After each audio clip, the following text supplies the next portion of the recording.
Hello, and welcome to A Word of Hope for the 22nd Sunday of Ordinary Time. The readings today, especially the second reading from James and the Gospel of Mark, remind me of an experience I used to go through every year with my mom and dad. When I was vicar provincial some 30 years ago, I used to have to go to El Salvador and Nicaragua every year because we had missionaries working there. And every year, the night before I left for San Salvador, I would call my mom and dad in Los Angeles to say goodbye to them. And every year, my mother would say the same thing to me. She'd say, "Promise me one thing." And I'd say, "Yeah, what?" She said, "Promise me you'll keep your mouth shut." She said, "You know, you've really got a mouth on you, and you're going to get in trouble." And of course, I'd come back with, "And where do you think I got that mouth?" Today, we have pretty strong readings. The second reading from the Epistle of James is James saying some pretty direct words, as he always does to the people. He never minces words with them. And in the Gospel of Mark, Jesus is also saying some pretty strong words to the scribes and the Pharisees that are challenging him.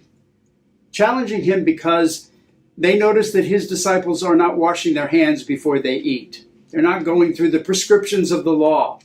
And so they criticize him. And Jesus does not mince words with them either.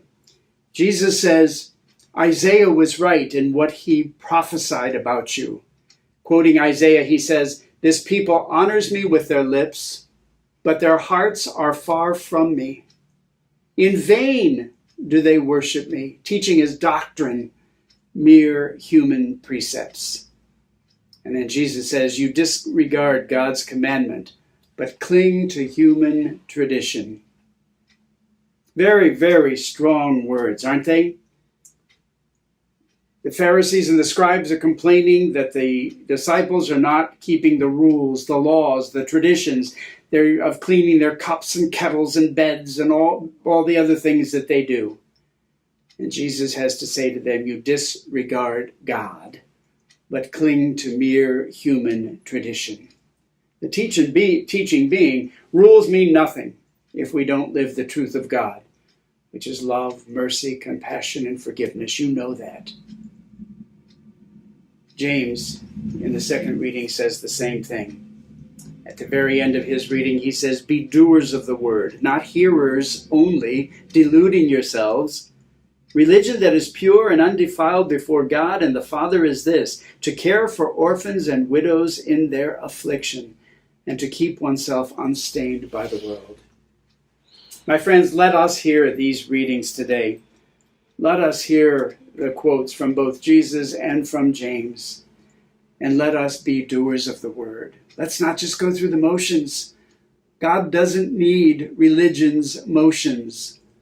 God needs people whose hearts are with God. The only reason that the motions exist at all is to make our hearts and God's heart one heart. Let us hear these readings and let us become what we were baptized to be. God bless you.